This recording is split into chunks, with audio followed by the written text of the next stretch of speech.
Bwana Yesu asifiwe.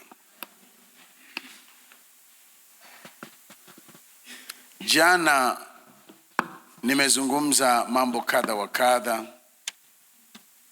lakini jambo nilizungumza mwisho wakati na tafakari baadaye, kwa sababu huwa nafanya reflection ya yale ambayo nimeyasema, hata kama sita rewind ujumbe kwenye recordings, huwa na review kwa kichwa changu mwenyewe. Nika review nikakuta ya kwamba hoja yangu ya mwisho sikuhitajia mstari. Nilipokuwa ninasema mauti ya Kristo imeshakuwa ndio msingi wa ibada ya milele mbinguni na duniani, na kwamba watu wanapomwabudu Kristo, wanapomwabudu Mungu, wanarejea kilichofanyika msalabani. Nataka ukaangalie hicho kwanza kwa maandiko. Tulishakielezea jana, ila andiko tu tulione leo. Sura ya 5 tunaanza mstari wa 9. Nao waimba wimbo mpya, wastahili wewe kukitwaa hicho kitabu na kuzifungua muhuri zake, kwa kuwa ulichinjwa ukamnunulia Mungu kwa damu yako watu wa kila kabila na lugha na jamaa na taifa, ukawafanya kuwa ufalme na ukuhani kwa Mungu wetu, nao wanamiliki juu ya nchi. Hivi ndivyo wanavyoimba wakiabudu mbinguni, malaika na viumbe vingine wanaanguka mbele za Mungu wakimsifu Mwokozi. Kwa hiyo umekuwa ni msingi wa sifa na ibada katika ulimwengu wa roho. Nini habari ya mauti ya Kristo? Bwana Yesu asifiwe sana. Ninataka pia, hebu tuende hiyo niliyoisema juzi na jana, tuseme ilikuwa A. Hebu tuje B. Tulikuwa tunaangalia maana ya kifo cha Yesu na umuhimu wake. Hebu tuje B. Kesho nitazungumza juu ya nguvu ya mauti yake, lakini leo hebu tuje B. Katika kitabu cha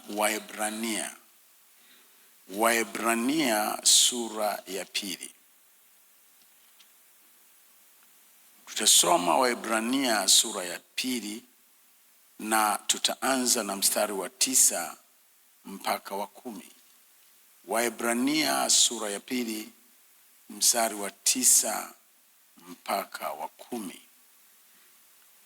Biblia inasema, mstari wa 9 anasema, nami nimekwenda Timotheo. Waebrania sura ya 2 mstari wa 9 unasema, ila tuamwona yeye aliyefanywa mdogo punde kuliko malaika, yaani Yesu, kwa sababu ya mauti amevikwa taji ya utukufu na heshima, ili kwa neema ya Mungu aionje mauti kwa ajili ya kila mtu. Ili kwa neema ya Mungu aionje mauti kwa ajili ya kila mtu. Sijajua nitapata maneno gani mazuri ya kukuelewesha, lakini ukirejea simulizi ya nabii Isaya sura ya 53. Unaweza ukaanzia sura ya 52 mistari ile paragraph ya mwisho. Inazungumza juu ya mtumishi atesekaye, the suffering servant, aliyekuwa anateseka kikuhani. Maana yake kwa niaba ya wengine, vicariously, kwa niaba ya wengine, sacrificially, kidhabihu. Kama ambavyo angelichukuliwa kondoo au ng'ombe au mbuzi achinjwe kikatili na kuhani mbele za Mungu, ili dhambi ya mtenda dhambi ifunikwe na hukumu aliyostahili mtu huyo ifutwe. Unajua, mnyama yule hakuuawa kistaarabu, alikuwa na uawa kikatili. Ingelikuwa siku za sasa ambako wanazungumza habari za haki za wanyama, hata kuwachinja wachinjwe kistaarabu, ingeweza kuwa tatizo. Lakini kipindi kile walikuwa wanachinjwa kikatili, ikileta picha ya jinsi ambavyo Bwana Yesu achinjwa msalabani. Sema amechinjwa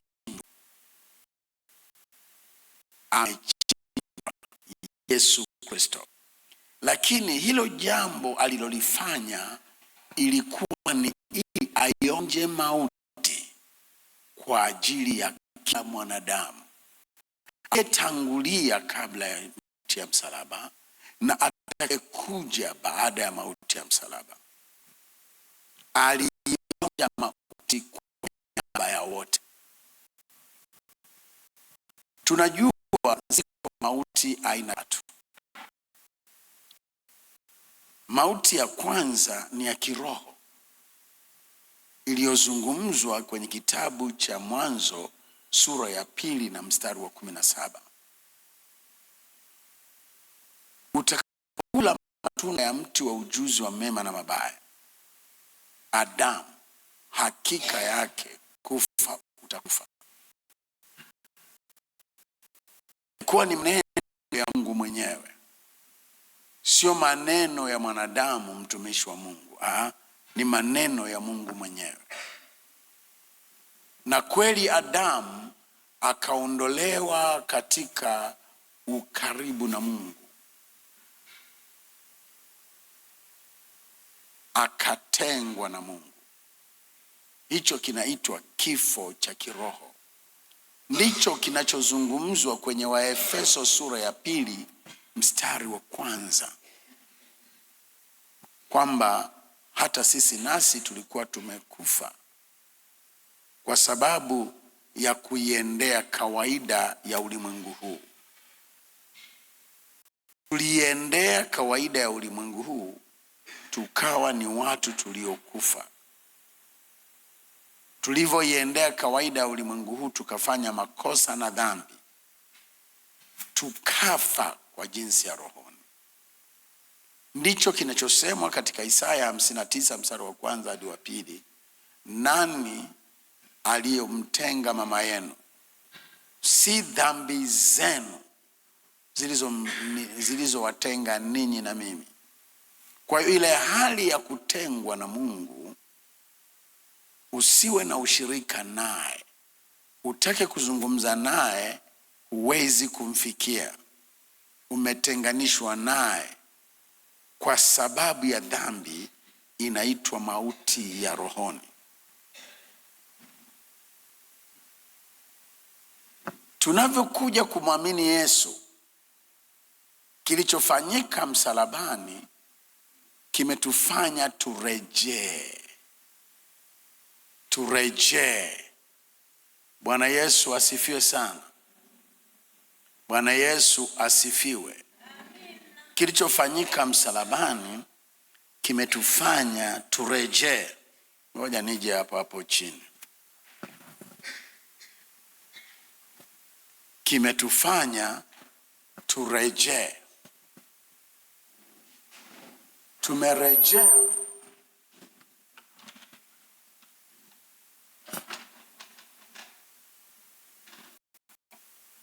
Asante dokta, nitarudi tu kule nilikokuwa.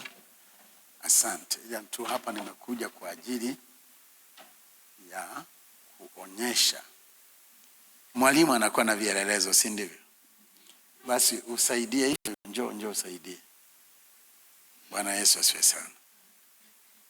Bwana Yesu asifiwe. Fundi seremala wangu hakuwa makini sana, lakini at least unaweza ukaelewa. Wengine tunaposema msalaba hamuelewi, lakini msalaba ndio huu.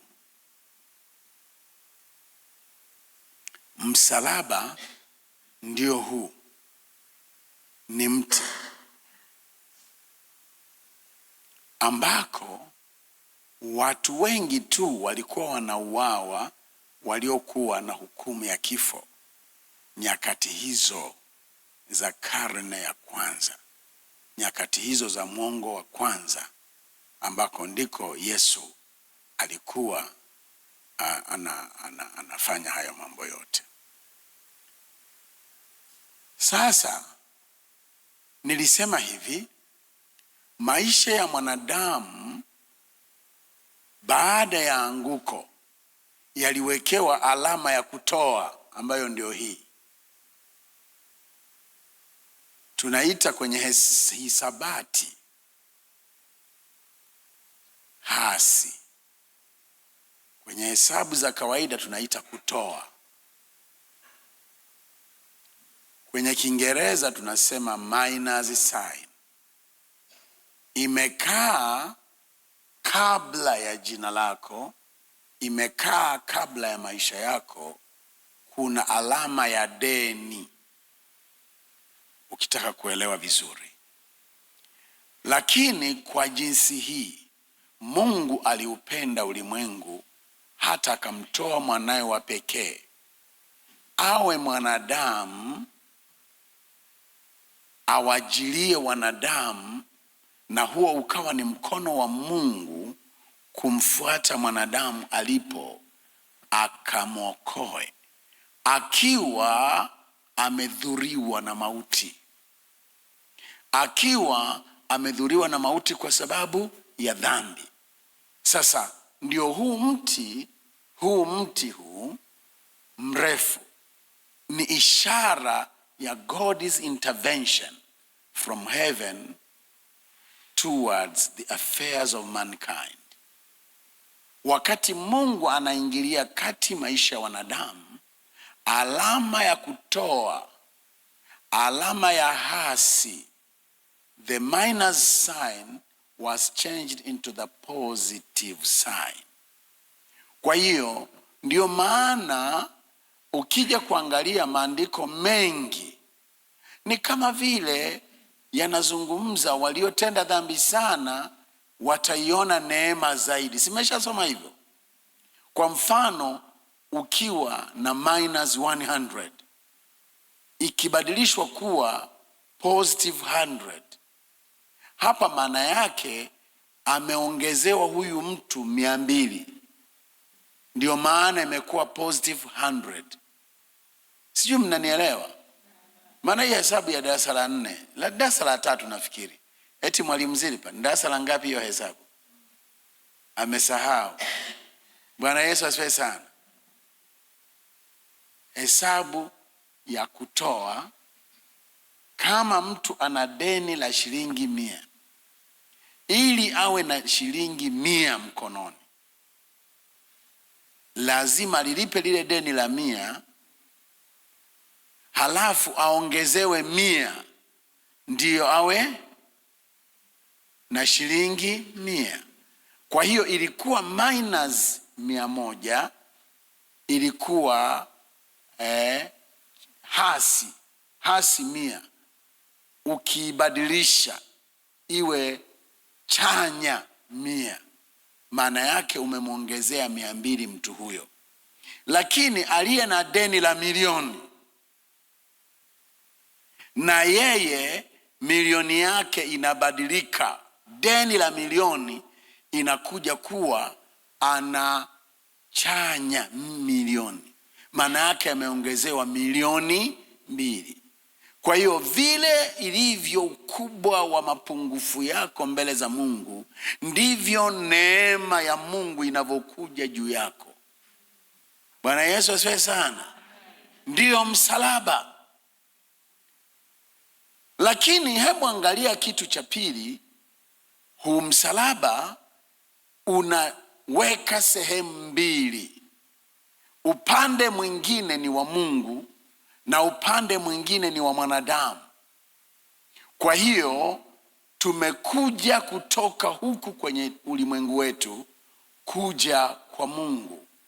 Tumepatanishwa na Yesu Kristo ili tuwe na ushirika na Mungu, naye ametoka upande huu anakuja. Tumekutana hapa kwa gharama ya mauti ya Yesu. Mungu imewezekana kutusamehe, na sisi kwa gharama ya mauti yetu, kufa kwa mapenzi yetu. Kwa sababu sikiliza, wokovu sio dini. Sio kwa sababu umekuja hapa kanisani eti umeokoka. Haujaokoka. Hata tukikuweka kwenye kwaya ukawa unaimba, bado haujaokoka. Tukikupenda tukakupa cheo, bado haujaokoka. Kuokoka ni kufanyaje? Ni mpaka wewe ufe.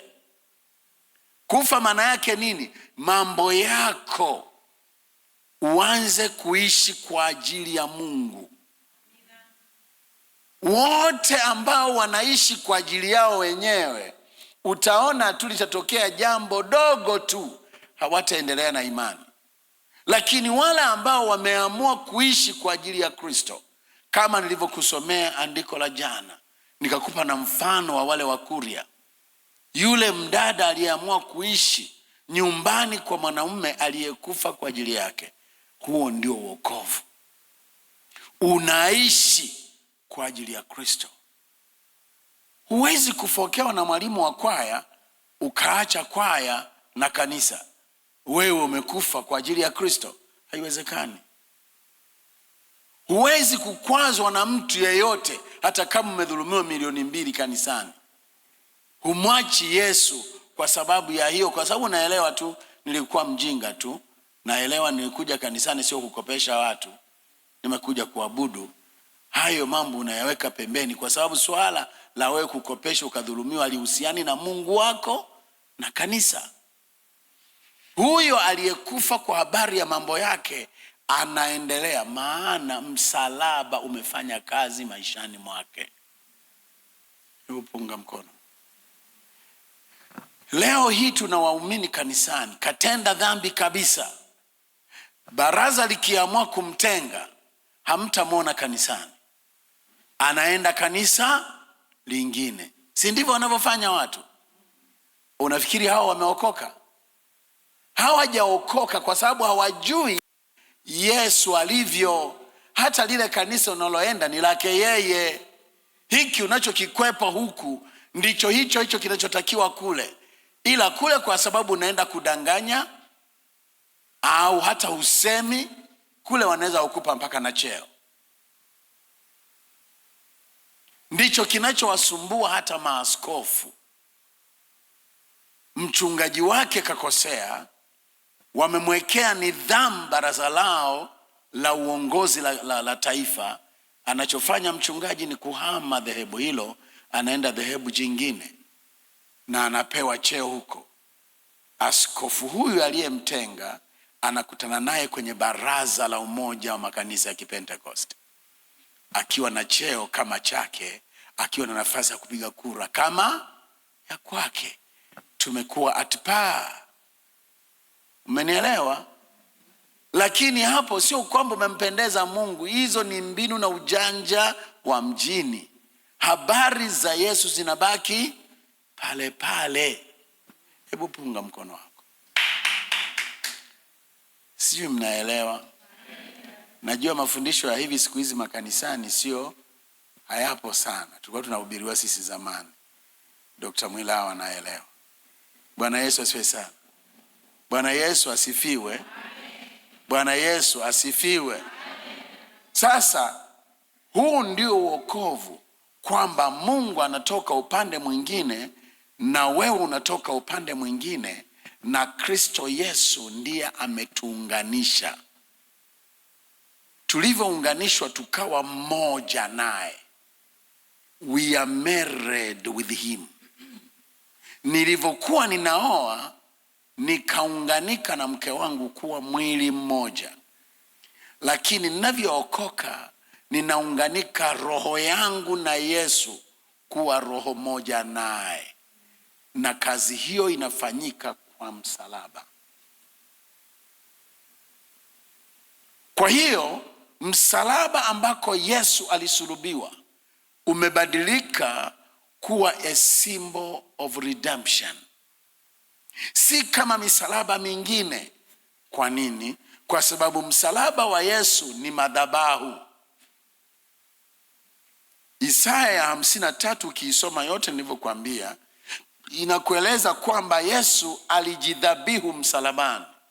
Lakini madhabahu yoyote, soma kitabu cha Walawi utakuta maelezo mengi, na kitabu cha Hesabu, kwamba madhabahu yoyote haikuwa madhabahu kabla haijatakaswa kwa damu. Lugha ya wenzetu wa Katoliki wanaitumia sana, lakini pia ni lugha ya Biblia. Lazima madhabahu waitabaruku, yani iwe consecrated. Sasa damu ya Yesu ilimwagika, hata msalaba nao ukatengwa na kuwa consecrated, kuwa madhabahu, to be an altar. Madhabahu ambako maisha ya Yesu yalitolewa sadaka kwa Mungu ili wewe na mimi tusamehewe. Tambiko ambako Yesu alitambikwa ili kwamba wewe na mimi tupate masamaha na ghadhabu ya Mungu isitujilie, ni juu ya madhabahu ya msalaba. Naweza kusema amina. Bwana Yesu asifiwe sana. Huo ndio msalaba wa Yesu Kristo. Kwa hiyo unatengeneza alama ya kujumlisha, kubadilisha kutoa kwetu iwe alama ya kujumlisha katika maisha yetu. Kwa hiyo haijalishi ulienda mbali kiasi gani, Mungu anavyoingilia kati maisha yako, ndiyo kiwango kile kile utakachopanda juu. Ndiyo maana ya neema. Bwana Yesu asifiwe sana. Unakuwa ni ujinga tu kutokuelewa neno unaposema namfahamu yule, kabla hajaokoka alikuwa kahaba. Hayo ni mambo tu. Sasa huyo kahaba anaweza akawa amekutana neema kubwa zaidi ya wewe ambaye pengine hujui huo ukahaba, hujui wizi, wala hujawahi kuwa mchawi, hujawahi kupiga mtu kamuua. Neema unawezekana usijue. Ndio maana mahali pengine nasema huyu amesamehewa zaidi, amependa zaidi. Kuna ule mfano wa yule aliyekuwa anadaiwa visenti, na kuna yule aliyekuwa anadaiwa mamilioni. Aliposamehewa wa mamilioni, moyo wake ulikuwa na shukurani kubwa kuliko aliyesamehewa visenti. Ndio maana yule Mariamu Magdalena alipomwona Bwana Yesu, ilikuwa ni mila siku zile kuosha miguu ya mtu.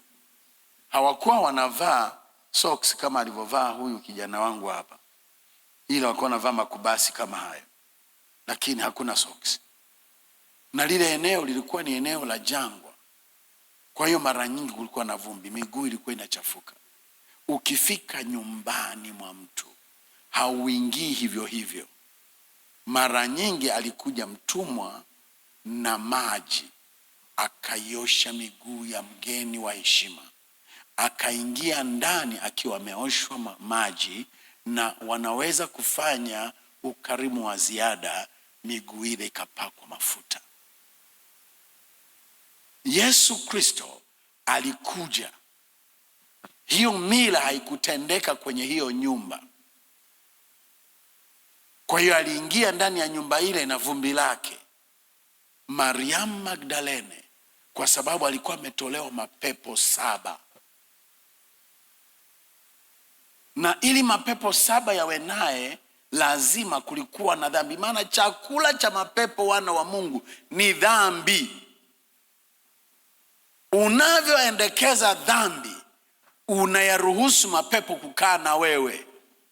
Wewe tembea tu na chupa za maji unakunywa zilizoombewa, lakini ishi katika dhambi. Hayo maji hayamtishi shetani. Tembea na mafuta ya upako, yamewekewa mpaka picha ya Mtume Emmanuel. Bahati mbaya hapa hawajaweka, inabidi waweke picha ya Emmanuel hapa. Bwana Yesu asifiwe sana. Unatembea nayo, unakunywa lakini mapepo hayata heshimu kwa sababu ulikunywa mafuta. Bwana Yesu asifiwe sana. Utembee na chumvi. Haleluya. Bwana Yesu asifiwe sana. Utembee na chumvi. Uwe unamwaga kila mahali. Rabasakanta na ramayanda. Chumvi ya agano. Kweli kabisa, chumvi imetumika kwenye mambo ya kimungu vizuri tu, lakini imetumika kwenye mambo ya kichawi pia. Chumvi inatumika sana na Wayahudi wasiookoka. Chumvi inatumika sana na Wahindi. Chumvi inatumika sana na Waarabu. Chumvi inatumika na kila mtu, sio kwa sababu ya wokovu. Mungu akubariki sana. Haleluya. Mmeelewa wana wa Mungu? So wewe unaiamini Injili, na anayeiamini Injili lazima awache uovu. Kwa nini? Mungu mpaka akafanya hivyo kwa Yesu ni ishara ya kuichukia dhambi. Sasa hivi kuna Injili inayotufanya tudhani inawezekana tu kuwa na ushirika na Mungu, na wakati huo huo tukiwa tunaishi maisha ya dhambi. Lakini maana yake tunaukana msalaba. Punga mkono wako. Bwana Yesu asifiwe sana.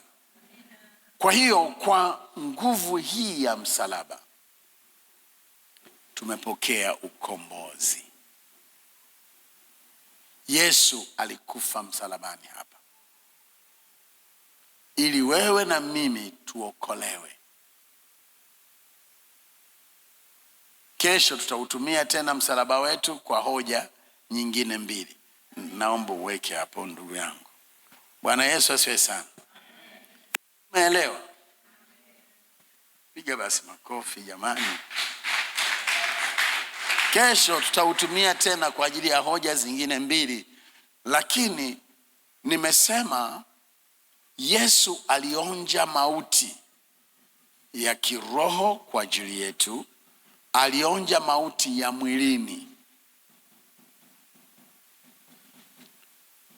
Wakati Adamu anaambiwa kufa hakika utakufa, aliishi miaka 930.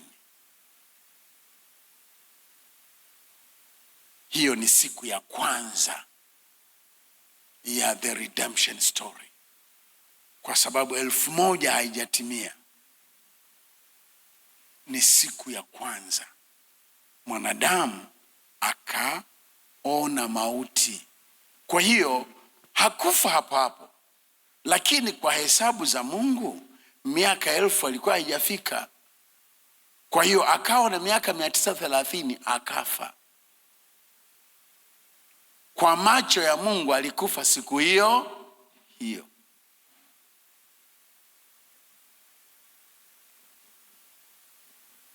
lakini siku ya 6 Mungu alimwokoa. Yesu alivyosimama msalabani, siku ya 4 Yesu alivyosimama msalabani.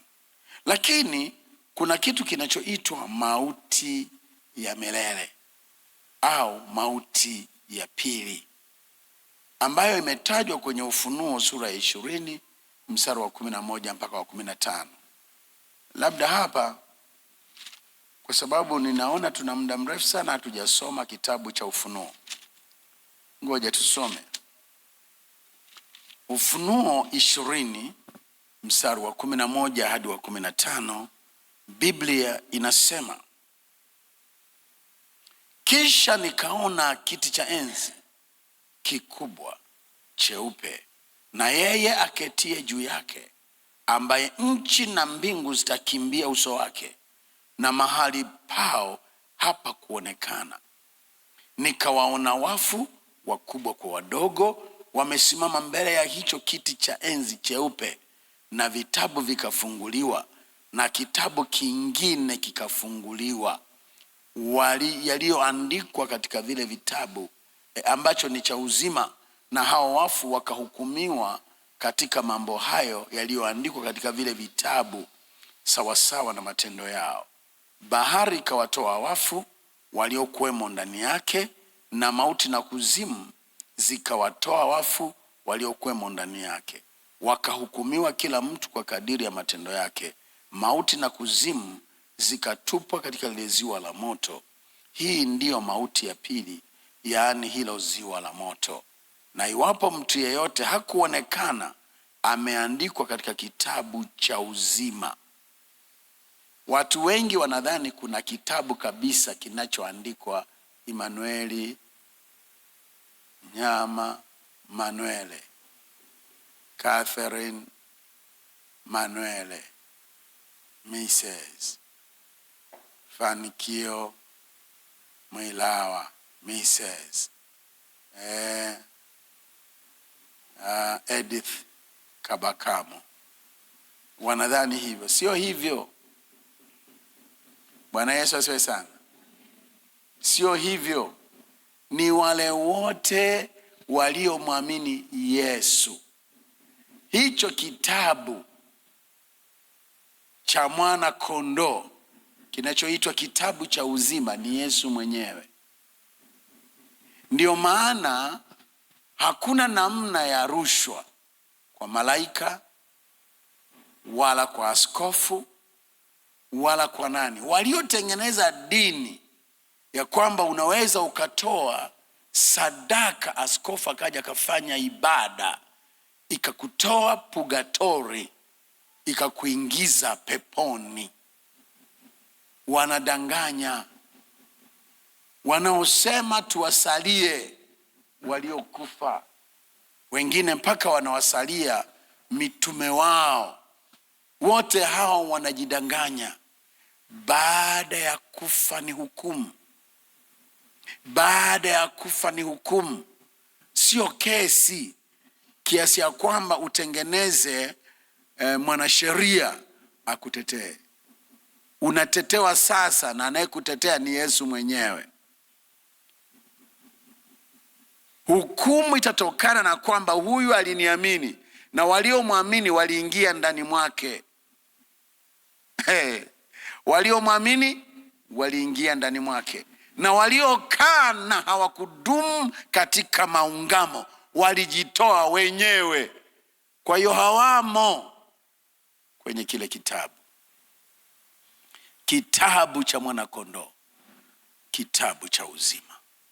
Endelea kujidanganya, mimi kwa sababu mwanakwaya, mimi kwa sababu mzee wa kanisa, mimi kwa sababu askofu, mimi kwa sababu nimeokoka siku nyingi na sali kanisa fulani, wananijua.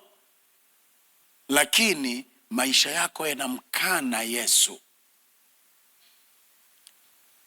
Ushahidi wa kwanza ni kwamba umekuja kanisani, Biblia unayo, lakini umeogopa kuibeba. Utaonekana mlokole, mjinga. Hiyo ni ishara ya kwanza. unakaa katikati ya watu wanaomkana Yesu na kumsema maneno mengi, hauinui sauti yako na kusema Yesu ni mwana wa Mungu, ni Bwana wa mabwana, ni mfalme wa wafalme, mimi ameniokoa, huthubutu, inaonyesha unamkana.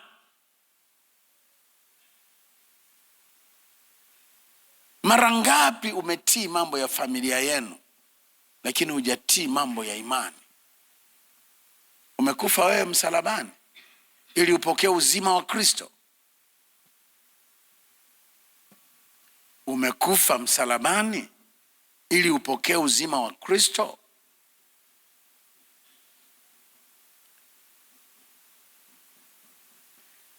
Mungu atusaidie sote kuelewa ninachokisema. Unaweza ukaongeza pia Ufunuo 1:18. Bwana Yesu asifiwe. Bwana Yesu asifiwe. Lakini kuna kitu cha muhimu sana kabla sijaanza kuzungumza. Kesho nitakachokuwa nazungumza juu ya mauti yenyewe na nguvu yake, mauti ya Kristo. Bwana Yesu asifiwe. Bwana Yesu asifiwe. Ukisoma kitabu cha Luka sura ya 23, unaona ushahidi mara 4. Watu wa wakati ule waliokuwa wanashikilia muhimili wa haki, ndio watafsiri wa sheria za wakati ule, mara 4 walimwacquit Jesus to be guiltless. Walisema hana hatia. Sura ya 23 ya kitabu cha Luka, soma mstari wa 4. Pilato akawaambia wakuu wa makuhani na makutano, sioni neno lililo ovu katika mtu huyu. Sioni neno lililo ovu katika mtu huyu. Mara ya pili, mstari wa 11. Basi Herode akamfanya duni pamoja na askari zake, akamdhihaki na kumvika mavazi mazuri, kisha akamrudisha kwa Pilato. Hakuona cha kumhukumu. Herode naye alikuwa mmoja wa watu wanaotoa tafsiri za sheria, anaweza akaamuru uwawe, lakini hakumuona mwenye hatia, akamrudisha kwa Pilato. Hapa ni mara ya pili Jesus is being acquitted guiltless. Mara ya tatu Biblia inasema katika mstari wa 14, akawaambia, mtu huyu mmemleta kwangu kana kwamba anapotosha watu, nami tazama nimeamua mambo yale mbele yenu, ila sikuona kwake kosa lolote katika mambo hayo mliomshtaki, wala hata Herode, kwa maana amemrudisha kwetu. Basi tazama, hakuna neno lolote alilolitenda lipasalo kufa. Hii ni mara ya tatu the Bible is declaring, watu wa sheria wa wakati ule, they acquitted Jesus guiltless. Wangeweza kusema huna hatia zako, lakini Wayahudi walikuwa wamekomaa, wamekamatia, lazima Yesu asulubiwe. Nataka ukichukue hiki kitu vizuri. Kwa nini asiye haki, asiye dhambi na hatia anahukumiwa kifo? Yaani ni uthibitisho hana hatia, lakini watu wanang'ang'ania lazima auawe. Neno la Mungu linasema mara ya 4, anasema huyu Pilato akasema, mstari wa 16, kwa hiyo nitamrudi kisha nitamfungua. Yaani wao walidhani, huyu Pilato alidhani akichukua mijeledi akawaamrisha maaskari wake, maana hao walikuwa ni magavana wakitawala kwa niaba ya watawala wa Rumi, maana wakati ule Israeli ilikuwa ni koloni la Warumi, na hao walikuwa ni magavana, ni watu wenye mamlaka ya mfalme Kaisari wa Rumi. Kwa hiyo chochote wanachosema kinafanya kazi. Hata Wayahudi waliokuwa wanataka kumuua Yesu, sheria isingeliwaruhusu, maana wakati ule walikuwa hawajitawali, wana sheria zao, lakini ni mpaka watengeneze namna, watengeneze hila zionekane zimekubalika kwamba mtu amekosea sheria ya Warumi ili itolewe amri ya kufa. Hivi isingeliwezekana, maana hawana mamlaka. Ni sawasawa na sisi tunavyoendesha nchi yetu. Huwezi kwa sababu ya mambo ya kanisani, mmemwona mtu ana hatia, na labda basi tungelikuwa na sheria ya kwamba huyu mwenye hatia lazima afanywe hivi na hivi na serikali, yani afanywe hivi na hivi, na sisi hatuna mamlaka kufanya hayo. Ni lazima tukatengeneze hila kwa wenye mamlaka. Ndio maana hata leo unaweza kukuta maaskofu, kwa sababu hawampendi fulani, wanasema kwa kuwa Edith ni mtu wa Bukoba, tena amezaliwa karibu na mpaka, huyu tumejua sisi ni maaskofu, tumejua Edith ni Mnyarwanda, tumejua Edith ni Mkongomani, ili mamlaka zimshughulikie. Lakini sisi tunajua sababu gani ashughulikiwe. Hatumtaki, anatuharibia mambo yetu na nini. Naeleweka jamani? Unga mkono basi. Unga mkono. Bwana Yesu asifiwe sana. Bwana Yesu asifiwe. Kwa hiyo na wale Wayahudi pamoja na sheria zao za Torati, kwamba mtu akijisema yeye ni Mungu anastahili hukumu ya kifo, hawakuwa na nguvu ya kumshtaki afe. Hawakuwa nayo. Hata kwa sheria zao wenyewe hawakuweza kuleta ushahidi unaoeleweka. Zilikuwa ni shahidi za uongo. Sasa huyu Pilato, pasina kujua, anatekeleza kusudi la Mungu. Maskini Pilato akawa mhanga wa kusudi la Bwana. Nataka mwelewe, hawa wanadamu mnaowaona, kuna wakati wanatekeleza mambo ya shetani bila wao wenyewe kujijua, na kuna watu wanatekeleza mambo ya Mungu bila wao wenyewe kujijua. Na ndio maana wewe unapaswa kuwa makini. Usifuatishe hisia, fuatisha neno la Mungu. Tulia kwanza, uone hiki kinachotaka kufanya, maandiko ambalo ndio neno la Mungu yanasemaje. Usije ukajikuta unatimiliza mashauri ya Ibilisi. Ukiwa unatimiliza kusudi la Bwana, hilo ni swala lingine. Lakini katika semina yangu hii mmeona tumejifunza kwenye incidents mbili. Kayafa kuhani mkuu alisema yapasa mtu mmoja afe kwa ajili ya taifa. Huo ulikuwa unabii aliyousema kutokea kwenye chuki yake ya kumchukia Yesu, akiwawakilisha wakuu wa makuhani, akiwawakilisha Masadukayo, akiwawakilisha Mafarisayo. Lakini akiwa anasema maneno hayo, alisema shauri la Bwana bila kujua. Na Pilato naye akaamua kwamba akili yake inamwambia ukiagiza hawa maaskari wampige viboko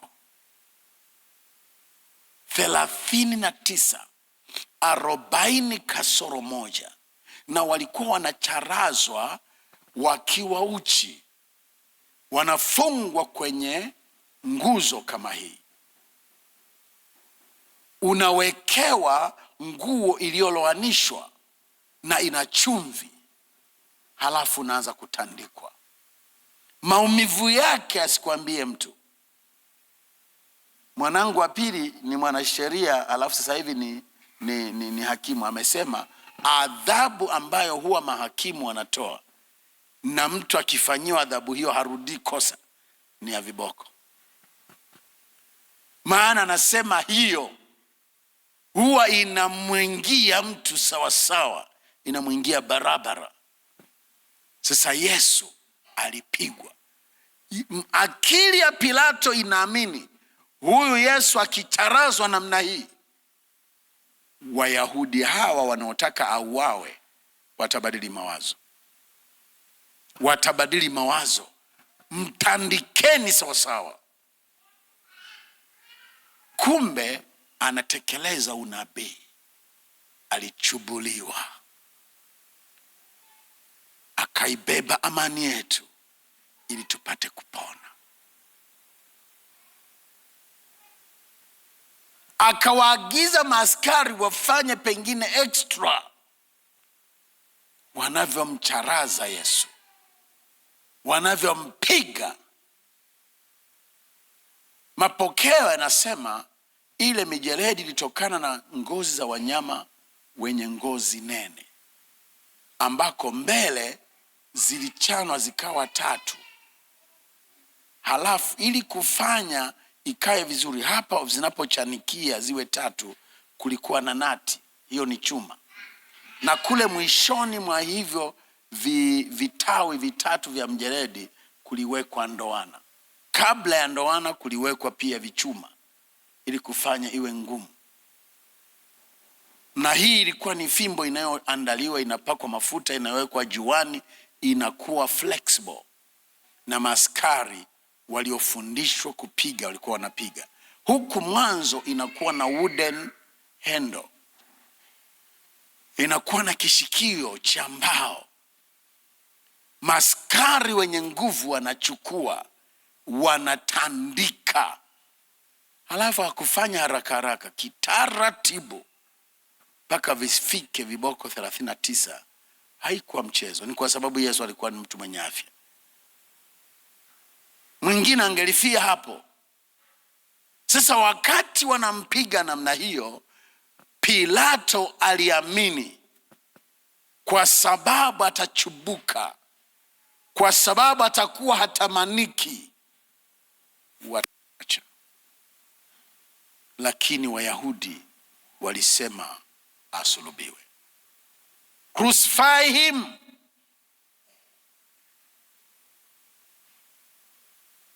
Maana mke wake Pilato aliota ndoto, akamwambia usiweke mkono wako kwa maisha ya mtu huyu, nimeota ndoto, hiyo ndoto sio nzuri, huyu mtu hana hatia, mambo yako yatakuharibikia. Kwa hiyo Pilato alikuwa anatafuta namna ya kumwachia, lakini Wayahudi wakamtisha. Alikuwa kwenye mamlaka lakini hajiamini. Mnaelewa, watu walio kwenye madaraka wakati mwingine unaweza ukapewa uwaziri, unaweza ukapewa ukuu wa mkoa, lakini hujiamini, ni kama umekalia kutikavu. Maana huelewi mkuu aliyekuteua anakuwazia nini kwa wakati huo. Kwa hiyo Wayahudi wakasema, tutamwambia Kaisari, wewe hapo unatafuta kumpindua. Kwa sababu mtu anayesema yeye ni mfalme, wewe unataka kumwachia. Tumesema kwa sababu ya yeye kujiita mfalme, wakati sisi hatuna mfalme isipokuwa Kaisari. Umeona? Yaani watu jambo wasilolitaka lakini wanalisema saa hiyo ili Yesu atiwe hatiani. Hebu sema, ogopa watu. Yaani jana tu amewapa mikate wamekula, jana tu ameponya vifafa vyao, amefufua wafu wao, jana tu ameponya magonjwa yao. Wanasema tumtaki, sulubisha. Hawa watu walikuwa wamepagawa na shetani mwenyewe mzima mzima. Si ajabu Yesu alisema ni wakati wa giza, ni wakati wa Ibilisi. Sasa wakafanya hayo. Unaelewa? Amewekewa taji ya miiba, damu imetoka. Amepigwa, damu imetoka. Wakati anajaribiwa na usiku, mwingine alivuta ndevu, damu imetoka. Amekaa huko anaomba Getsemane. Kabla ya mambo hayo, jasho lilomtoka ni damu. Nilipokuwa ninawaambia habari za damu ya Yesu, niliwaambia damu ya Yesu inaitwa damu ya kunyunyiza kwa sababu ilinyunyizwa mara 7.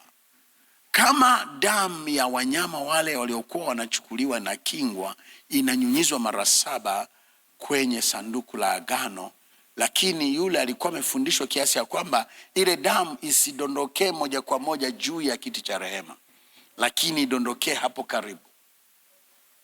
Iliitwa damu ya kunyunyiza, inayonena kwa niaba ya huyo aliyeileta, inayonena kwa niaba ya taifa, kama siku hiyo ni siku ya upatanisho. Kwa hiyo na damu ya Yesu kabla hajafa tayari ilikuwa imenyunyizwa, imefikia mpaka ardhi, iliguswa na damu ya Yesu. Halafu Yesu akakata roho. Kesho tuna ibada ya Ijumaa Kuu. Wako wengi hawajaja kwenye semina, naomba wajulishe kwa simu yako na nini. Ibada itaanza saa 9, lakini kesho nitazungumza mauti yenyewe ya Yesu na nguvu yake juu yetu. Jumapili nitazungumza nguvu ya ufufuo. Hauwezi ukapokea kilichofanyika na Yesu kabla huja appreciate na kuamini na kuona kwa jinsi ya rohoni mauti ya Yesu. Derek Prince siku moja akiwa kwenye maombi, Bwana alimpa kuona Yesu akiwa msalabani uchi. Ndipo alipopata ujasiri wa kufundisha somo la ukombozi kutoka kwenye laana ya umaskini. Akasema Yesu akiwa msalabani, Bwana alinifundisha, alikuwa maskini. Kile kilichoandikwa kwenye Wakorinto wa pili sura ya 8 na sura ya 9 ndicho nilichofundishwa kwa maono yale. Alikuwa na kiu, hakuwa amevaa nguo, alikuwa amekataliwa. Yote hayo yana depict the curse of poverty. Kwa hiyo Yesu akawa maskini ili sisi tuwe na utajiri utokao kwake. Sasa nataka ukaone ya kwamba nimalizie hapa, naye ni mtu mstari wa 18, maana ilimlazimu kuwafungulia mfungwa. Kwa hiyo alivyokuwa anampiga alijua baadaye watasema mfungulie yeye, ila Baraba ndio asulubiwe. Lakini angalia hapa, wakapiga kelele wote pamoja wakisema, mondoe huyu, utufungulie Baraba.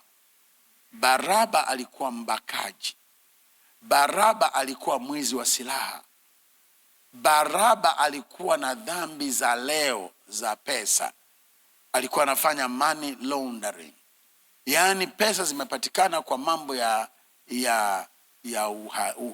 hatia, nini, halifu, money gotten through crime, anatengeneza mazingira ionekane ni fedha ya halali. Hayo ndio ilikuwa maisha ya Herode, maisha ya Baraba. Na huyu Pilato aliamini huyu kafungwa kwa halali, na huyu Yesu haya yote ni mashutumu ya uongo tu. Kwa hiyo ninavyompiga hivi ni ili sasa kama wana hasira naye basi watamhurumia, watamwachia. Kumbe kama nilivyosema walikuwa wanatimiliza tu nini, shauri la Bwana. Wakakataa, wakasema asulubiwe. Maneno yanasema hapa, muondoe huyu utufungulie Baraba. Wakachagua Baraba mtenda dhambi, naye ni mtu aliyetupa gerezani kwa ajili ya fitina iliyotoka mjini na kwa uuaji.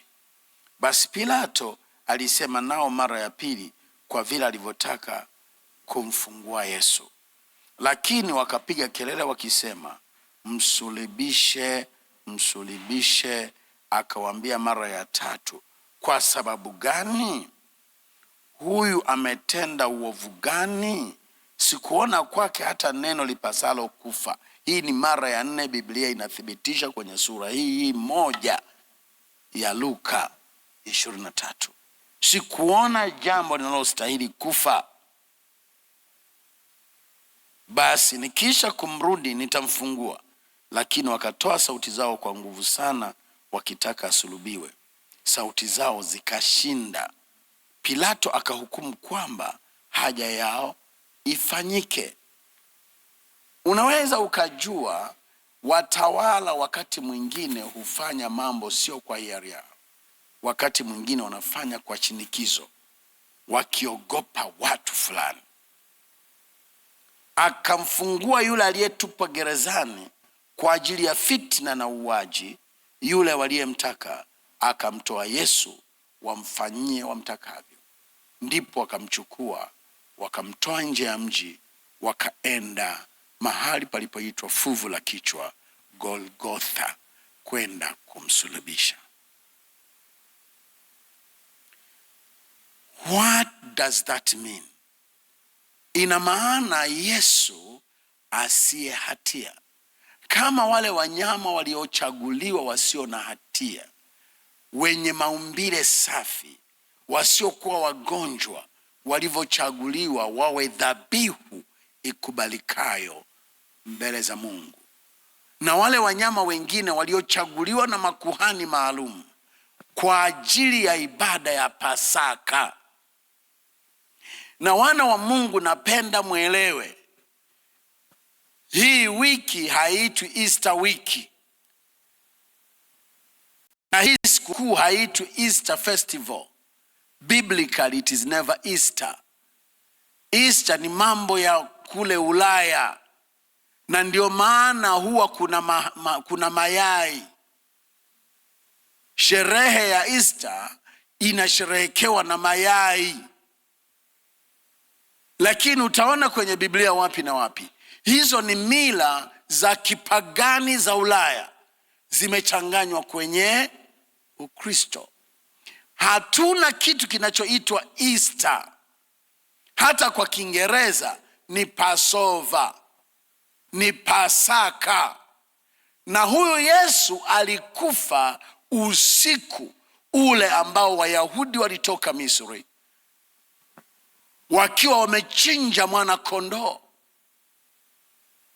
Wakorintho 5:8 unasema Yesu ndiye mwana kondoo wetu. Kwa hiyo kabla ya hapo wiki 2 makuhani walikuwa wanafanya kazi ya kuwatenganisha kondoo wanaofaa na wasiofaa. Hao kondoo wanaofaa ndio walioandaliwa waje wachinjwe kwenye sikukuu isiyotiwa chachu, ambayo ndio iliitwa sikukuu ya Pasaka. Kwa hiyo Yesu ametolewa usiku ule, naye kama mwana kondoo aichukuae dhambi ya ulimwengu, kama mwana kondoo aliyefanya Waisraeli waachwe siku ile, Wakati malaika wa uharibifu anaitembelea Misri kuihukumu miungu ya Misri, wana wa Israeli waliachiwa huru kwa sababu damu ya yule mwanakondoo aliyemchinja kila nyumba ilisababisha wafunikwe, wakapitwa. The angel of destruction passed over them. Malaika wa uharibifu aliwapasaka. Kwa hiyo huyu anaitwa kondoo wa Paskali. Kondoo wa Paskali. Paskali ni Kilatini cha neno la Kiebrania Passover. Hatuna Easter. Kwa hiyo hatuwezi kuwa na mayai yanayowakilisha Easter ile. Tunazungumza habari ya damu, habari ya msalaba na habari ya ufufuko wa Yesu Kristo. And that is all. Punga mkono wako, mtu wa Mungu. Bwana Yesu asifiwe. Bwana Yesu asifiwe. Haleluya. Nimebakiwa na hoja moja itakayohitaji usikivu wenu. Kesho rahisi mimi kuzungumza juu ya nguvu ya mauti ya Kristo. Nataka nitafsiri kusulubiwa kwa Kristo na maana yake kiroho. Unajua, Yesu Kristo alichuguliwa kwa namna ya kimwili kabisa, akapelekwa msalabani. Ni tendo la kimwili kabisa linaloonekana kwa macho. Lakini wana wa Mungu, huyu alikuwa ni Masihi kwa jinsi ya rohoni, akitenda tendo la rohoni. Kwa hiyo ndio maana Paulo anasema sisi sasa hatumtazami Yesu kwa jinsi ya mwili, tunamtazama kwa jinsi ya roho. Bwana Yesu asifiwe sana. Kusulubiwa kwa Yesu ni wanadamu walihusika. Maskari Warumi alihusika na Yuda kwenda kumsaliti. Nilikuwa najiuliza maswali mengi hata wakati nasoma huku natembea tembea, kwa sababu watu wa afya wamesema tusikae sana. Nilikuwa nasoma natembea tembea, ninaomba, najiuliza kulikuwa na ulazima wa Yesu kusalitiwa? Nikakuta hoja, na leo imekuwa wazi zaidi nilipokuwa nasoma Luka. Kumbe ni kwa sababu walitaka wamkamate mahali ambako hakuna watu wengi. Maana wakimkamata mahali anapokuwa na watu wengi, kunaweza ukatokea vurugu. Maana Yesu alikuwa anakubalika na watu wengi. Ilibidi wakamkamate mahali ambako hakuna watu wengi. Lakini kwa sababu ilishawahi kutokea zaidi ya mara moja, wanataka kumkamata, anatoka katikati yao. It's like hawajui vizuri sura yake. Kwa hiyo mwanafunzi wao akimsaliti kwa alama maalum itakuwa rahisi. Lakini cha pili, mwanafunzi wake ndiye anayejua wakati huo wa usiku atakuwa wapi. Wenyewe mnaelewa hata hivi vita vinavyoendelea, hawa viongozi wanavyouawa huko Uajemi na lile shirika la kijasusi la Mossad. Inawezekana kwa sababu tu kunakuwa na wanaowasaliti. Lakini kama sio wanaowasaliti, wale Mossad wa Israeli wanakuwa wamepandwa muda mrefu kule, wakaonekana kama na wao ni sehemu ya Waajemi. Sasa kwa sababu wanakuwa na mawasiliano ya siri, siku ya kustrike inaongozwa na makao makuu ya Mossad. Kwa hiyo siku itakapofanyika, inafanyika, kumbe huyu tumeshampa na cheo amekuwa kanali, kumbe sio mwenzetu. Tumeshampa na cheo amekuwa mkuu wa wilaya, kumbe sio mwenzetu. Ndivyo wanavyofanya. Kwa hiyo na Yuda ililazimu atumike, lakini pia na maaskari watumike. Hili ni jambo la mwilini, lakini ni Mungu ndiye aliyekuwa anafanya mambo haya yote, sio Wayahudi waliomsulubisha kwa matakwa yao.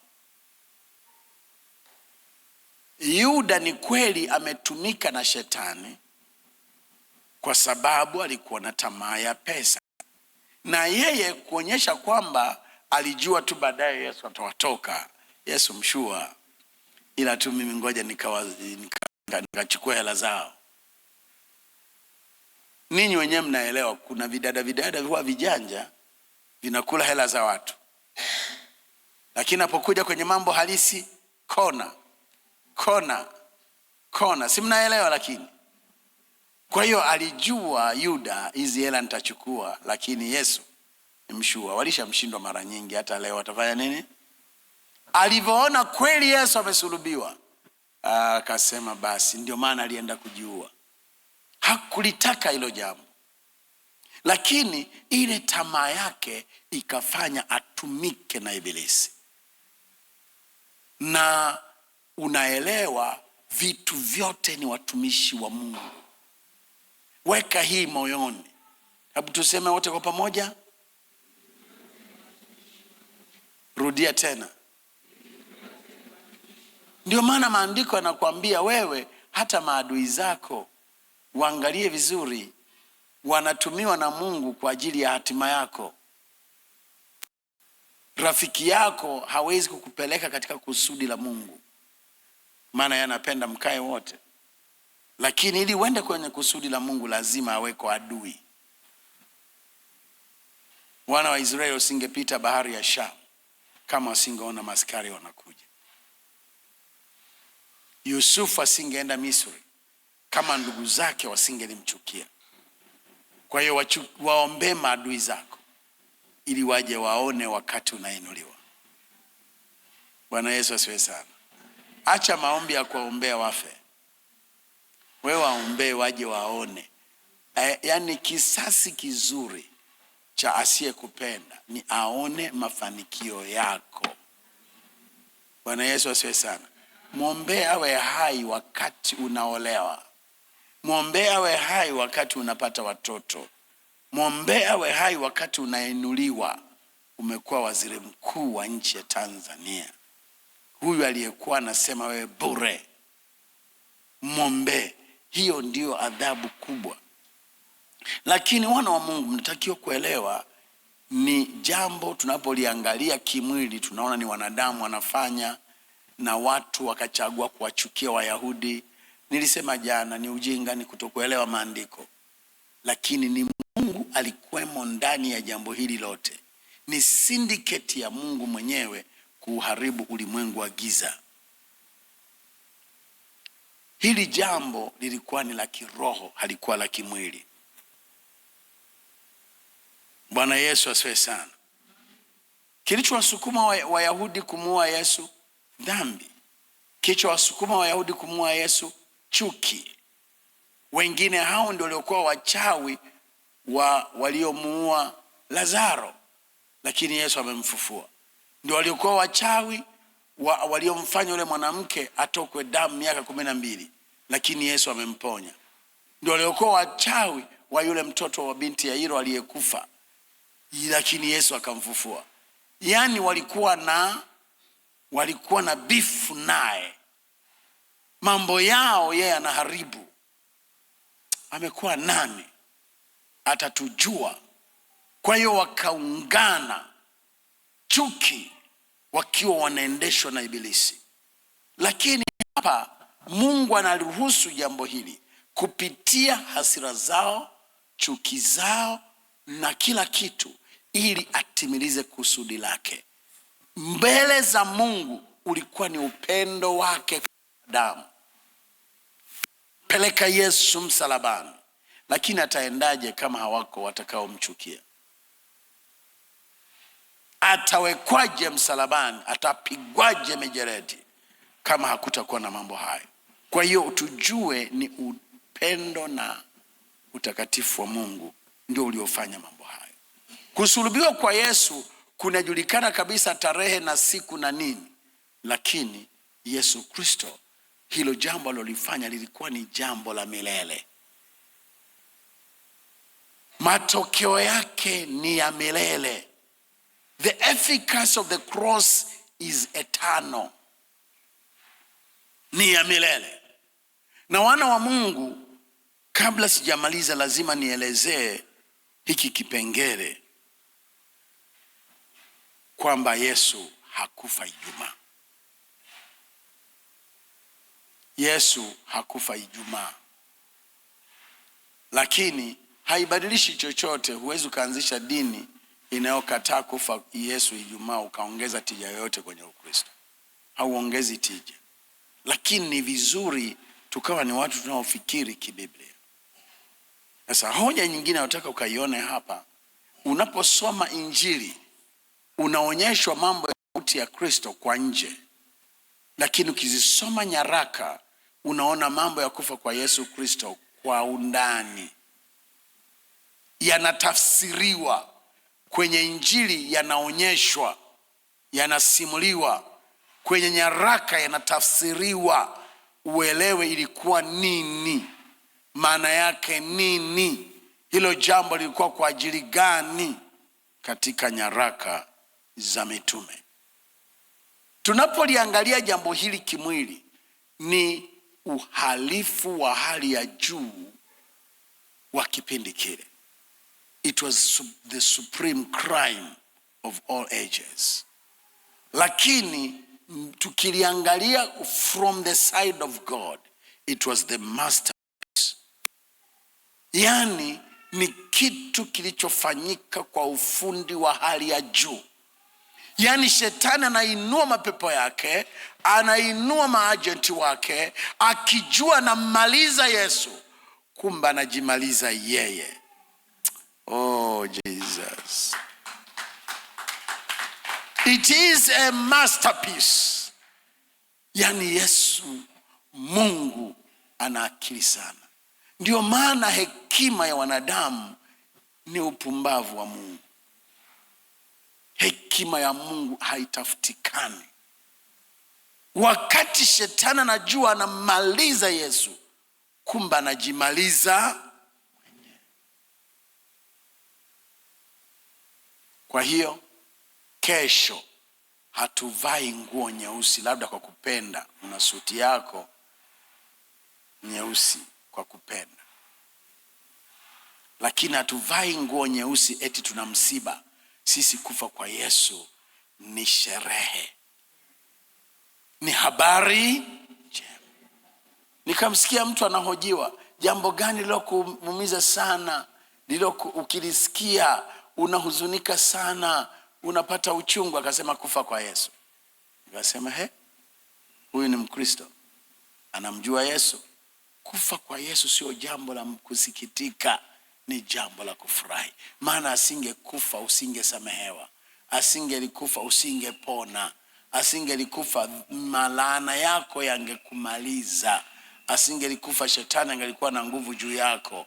Kufa kwake Yesu ni habari njema kwako.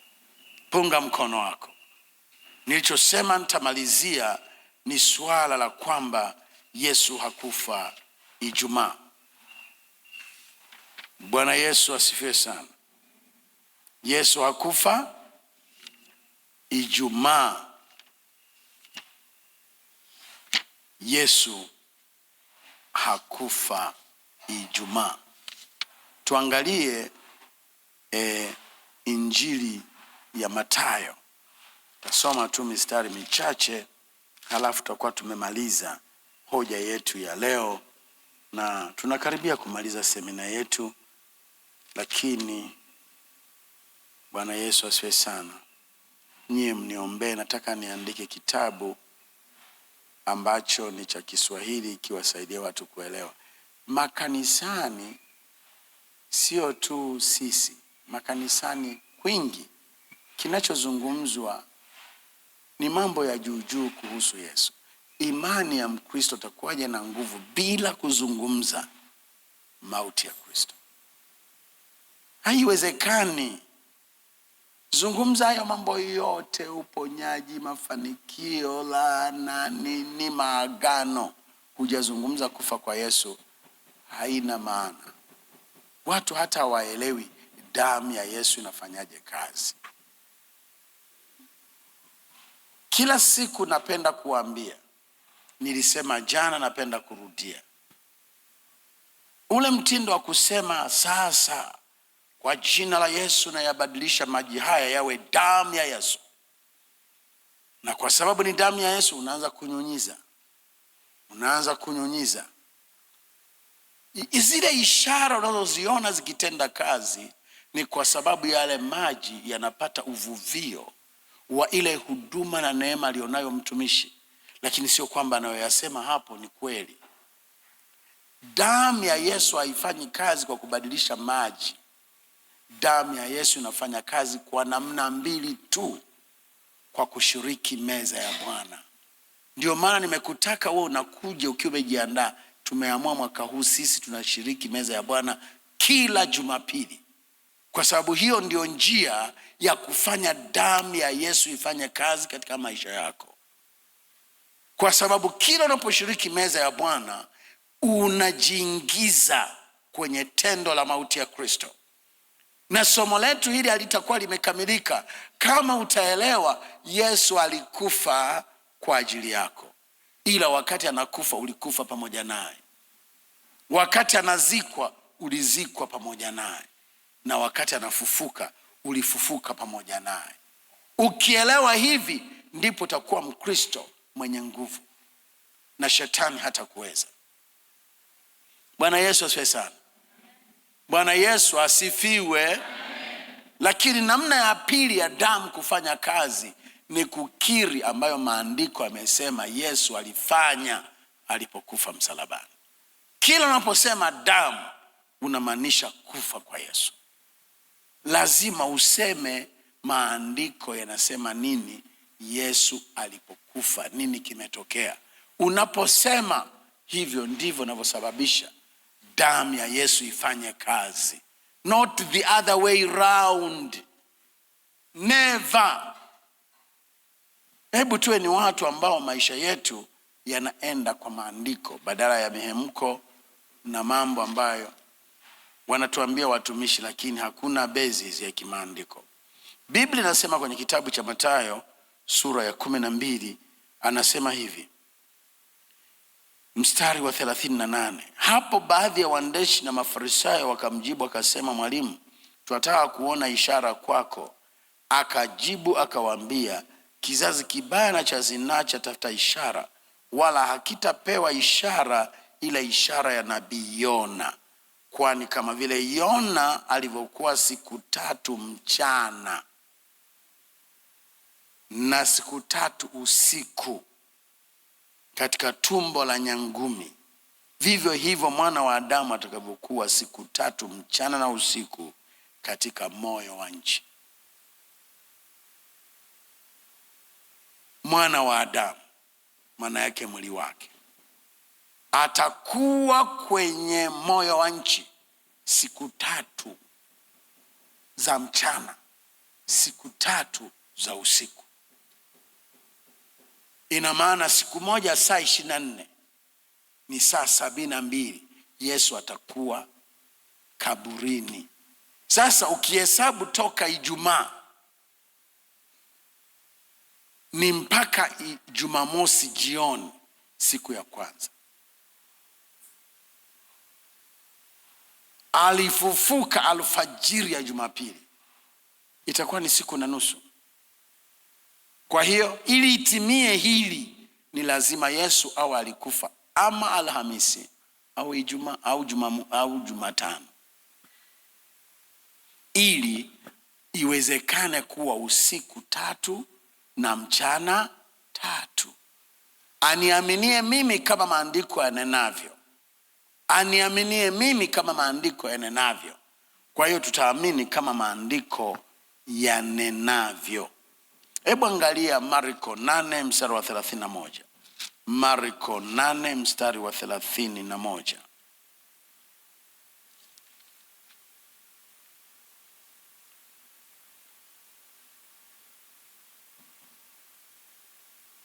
akaanza kuwafundisha kwamba imempasa mwana wa Adamu kupatikana mateso mengi na kukataliwa na wazee na wakuu wa makuhani na waandishi na kuuawa, na baada ya siku 3. Wana wa Mungu, tuko hapo? Baada ya siku 3, sio ndani ya siku 3, baada ya siku 3. Mwanzo wa semina yangu nilisema unlearn some of the things you know, so as to learn new things that you may grow in Christianity. Hakikisha baadhi ya vitu ambavyo sio kweli unaviacha tu, viondoe kwenye fikra na ufahamu wako. Anza kujifunza mambo mapya sawa sawa na maandiko yanavyonena. Hebu angalia Marko 14 mstari wa 58. Marko 14 mstari wa 58. Biblia inasema, sisi tulimsikia akisema, mimi nitalivunja hekalu hili lililofanywa kwa mikono, na katika siku 3. Katika siku 3, ikimaanisha atatumia siku 3, sio ndani ya siku 3. Atatumia siku 3 kulijenga hekalu. Bwana Yesu asifiwe sana. Bwana Yesu asifiwe sana. Haya maandiko ni ushahidi zaidi ya 2 ikuthibitishie kwamba ndivyo ilivyo. Bwana Yesu asifiwe sana. Bwana Yesu asifiwe. Kesho nitaanza na hoja kuthibitishia Yesu kweli alikufa, na nguvu ya kufa kwake ilikuwaje.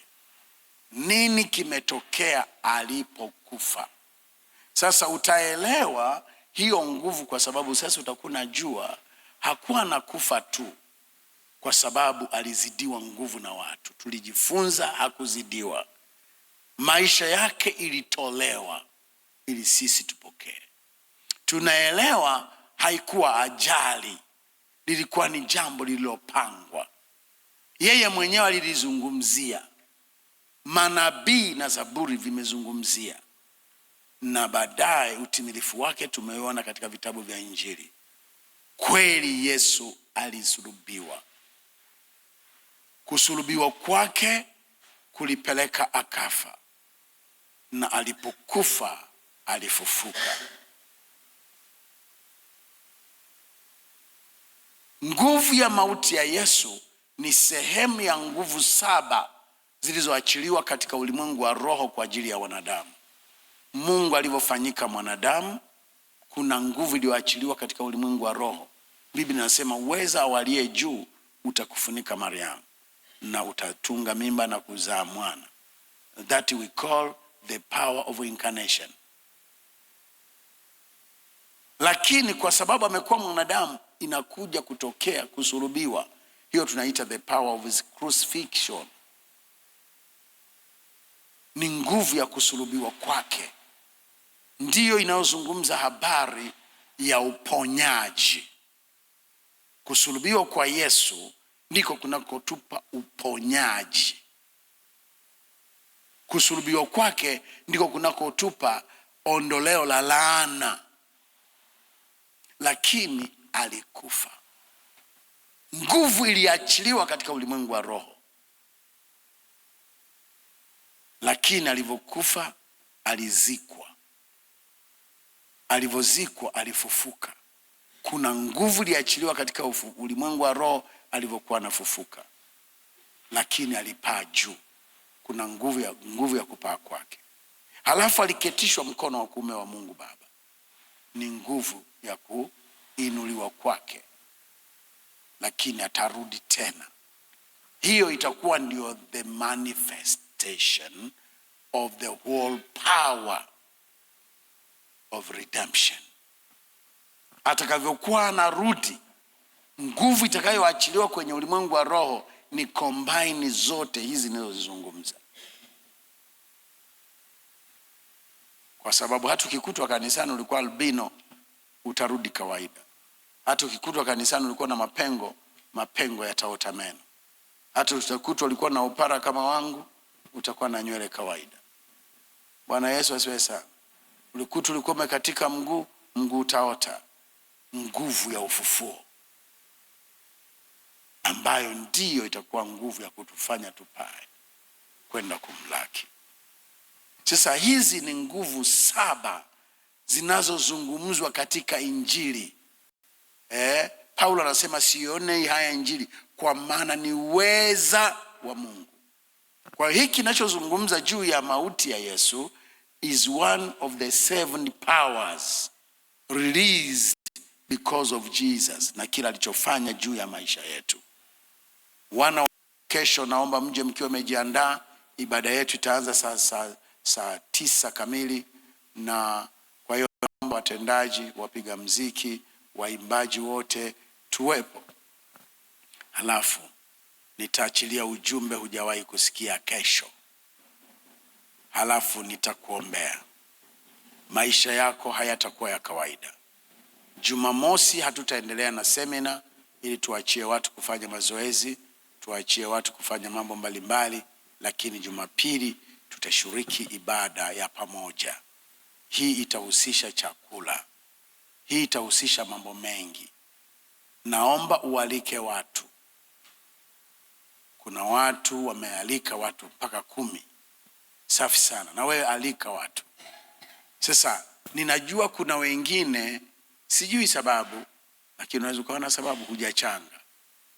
Sasa kama unajua hujachanga kwa sababu ya ukweli, usiache kuja kwa sababu eti hujachanga. Tunataka ule na sisi. Kwa hiyo wewe njoo tu. Sio kwa sababu hujachanga usilete marafiki. Njoo nao. Sisi tunataka watu waje wale. Hata sisi wenyeji tusipokula. Ingaja najua wengine kwenye vyakula ndio tulikwazana, tulipoteza msharika kabisa siku moja. Ndio maana naomba kamati, jamani, msiweke ubwabwa mchache. Tulipoteza msharika siku moja kwa sababu alikosa chakula. Yaani bora nyama ziwe chache lakini ubwabwa watu wale, ukibaki watabeba. Kwa hiyo mimi nawaalika wapendwa, njoni na watu. Na najua watoto wanapenda kula, waleteni wale na washibe. Halafu sisi tutapata nafasi ya kuhubiri Injili. Mungu akubariki sana. Bwana Yesu asifiwe sana. Bwana Yesu asifiwe. Bwana Yesu asifiwe. Kama jana, kama unahitaji lolote utabaki, utaombewa hapa. Mtumishi wa Mungu yupo, tutakuombea. Mimi nitawaombea kesho. Bwana Yesu asifiwe sana. Mungu awabariki sana. Mchungaji Angumbwike hajakuwa na sisi muda mrefu, lakini pia alifiwa na baba yake mzazi. Mtumishi wa Mungu Ndumbilili kwa Kiala, njoo tu wasalimia wapendwa, waambie hai, halo, mbarikiwe.